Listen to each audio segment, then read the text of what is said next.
this matter.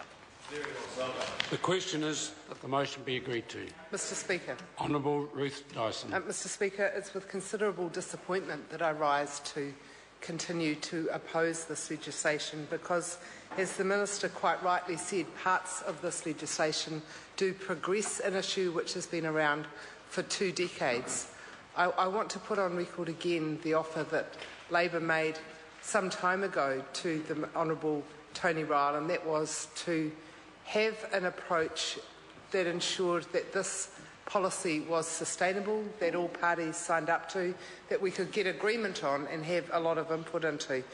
Instead, the Minister, in an arrogant way and in a detached way, has ridden roughshod not only over the family members and people who wanted to have an input into the detail of the policy, but also ridden roughshod over all other political parties in this House and indeed proper process. We've seen a process which is totally unacceptable as part of a budget process.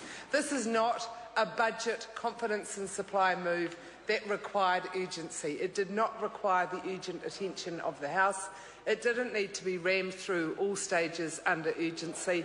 And in my view, the only reason that that was done was in order to secure the votes of the Māori Party. It has been covered up as a confidence and supply measure. It has been put through under urgency to avoid public scrutiny rather than to progress the substantive part of the legislation, and I think that's something that the Honourable Tony Ryle should be embarrassed about, as should the members of his party. In terms of the substance, Mr Speaker, we've had a pretty abbreviated debate on it, frankly, and it's very disappointing that, for example, I wasn't able to get a call on any one of my 10 supplementary order papers because the chairman of the committee accepted a closure motion. That's very disappointing, given that they were quite substantial supplementary order papers and really reinforced the concerns that Labour had about this legislation. So it talked about, for example, my supplementary order papers, for example, talked about the need for district health boards or the ministry itself to always consult in the future with affected parties if there was going to be any change to agreed family care policy.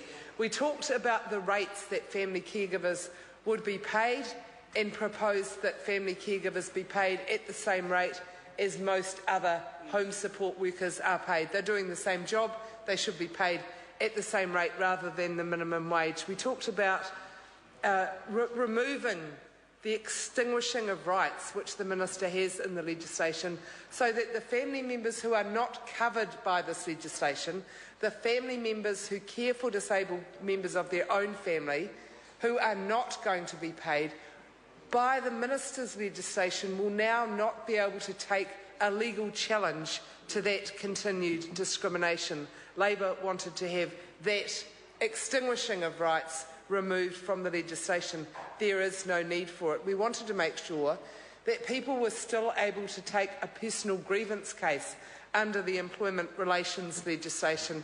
That supplementary order paper was thrown out as well. In fact, I watched, I think he's the junior whip, one of the junior whips. I watched the junior whip rally his numbers to vote in opposition to my supplementary order papers, and it was clear that he hadn't read one of them. It was clear that he voted on behalf of the entire National Party without a blind clue what he was voting on, and I think that should be an embarrassment to the current Member of Parliament. He may always do it, but he should give his colleagues the credit of his position and read the matter on which he's been given the responsibility to vote. He's shortchanging the position of junior whip. Mr Speaker, the Minister also refused to answer the many questions that we raised with him in the committee stages of the House. When we leave this place tomorrow night, when we've finished urgency, we'll go back to our home centres on Sunday. The House doesn't sit on a Sunday, Mr Bennett. On Monday, I am sure that we will have approaches from families saying, we heard that Parliament passed the family caregivers legislation. We want to know when we will be getting paid. Mr Speaker, we won't be able to tell them not only when, but if. because we have no idea from this legislation who this is going to apply to. All we've got is a random number and then information in the advice that was given in the regulatory impact statement and the options given to the Minister that makes it clear that the Ministry of Health doesn't have a clue about the figures. They are best guess, and I'm sure that the officials tried really hard, but there's no way that we could rely on their figures. It's a darn sight better than what we got in the regulatory impact statement. Mr. Speaker, I have never seen, in my few years in Parliament, I've never seen a regulatory impact statement of this quality. Look at this, Mr. Speaker. You missed some of the debate, but just in case you'd like to see it. Big areas blacked out, but wait, there's more. Look at this page, Mr. Speaker. Fantastic. The whole page of the regulatory impact statement blacked out. And here's another one. Entire column blacked out. Go over the page. The entire section that would give this Parliament the information it needs blacked out. Next page, the whole column blacked out. Next page, the whole column blacked out. Page after page after page. Mr. Member of Parliament for Rangitikei thinks it's funny. Well, I want to see that member front up to the families of disabled people in his electorate on Monday morning and say, this is good information. This is good information. Blacked out the very information that members of Parliament need to determine whether or not this is a robust decision. Dr. Paul Hutchison, I have always thought more highly of that member than him accepting this. That high expectation has now been shattered.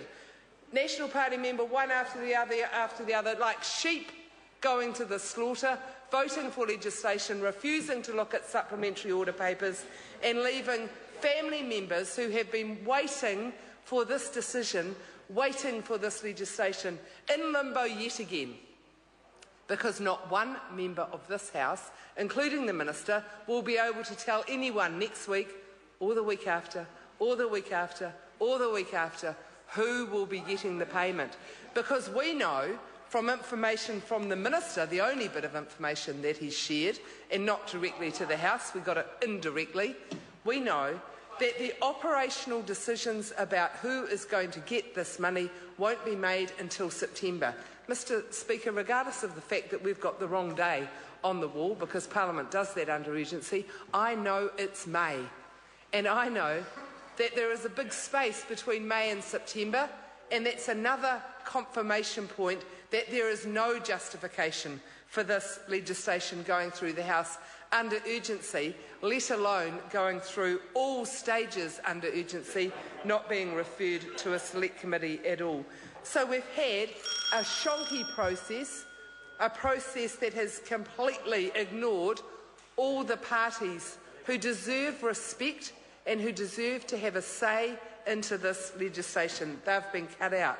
We've had a National Party who are so keen on getting out of this building that not one of them even bothered to read any of my 12 amendments. Not one of them. I could have put anything in those amendments. The National Party would have voted against it. I could have had an amendment. An amendment proposing doubling the salary of National Party members, and they're so stupid and so lazy, they still would have voted against it. Mr. Speaker, it is demeaning of the parliamentary process to have that sort of disregard, lack of integrity and complete lack of respect of families of disabled people. That's what we're talking about. This is not a technical bill that fiddles round with some machinery. This is a bill that has a huge impact on New Zealand families who have disabled members who went to the huge personal effort of taking their claim of discrimination through the Human Rights Tribunal to the High Court and to the Court of Appeal and won. That member should close his mouth, breathe through his nose and wait till he gets a little more information about the truth instead of repeating the spin. Spin does you no good. You can only have a robust debate if you bother to find out the facts yourself, and it's quite clear that that member, who is another one who's going to be going to his home electorate of Coromandel, should be hiding his head in shame, should be hanging his head in embarrassment, because he knows zilch, knows nothing about what's gone on in this process and has no ability to front up to families in his electorate and tell them the truth, because we had no truth from the Minister. We know that no determinations will be made on which families will receive this payment until September. Order. Dr. Paul Hutchinson. Thank you, Mr. Speaker, for having the opportunity and privilege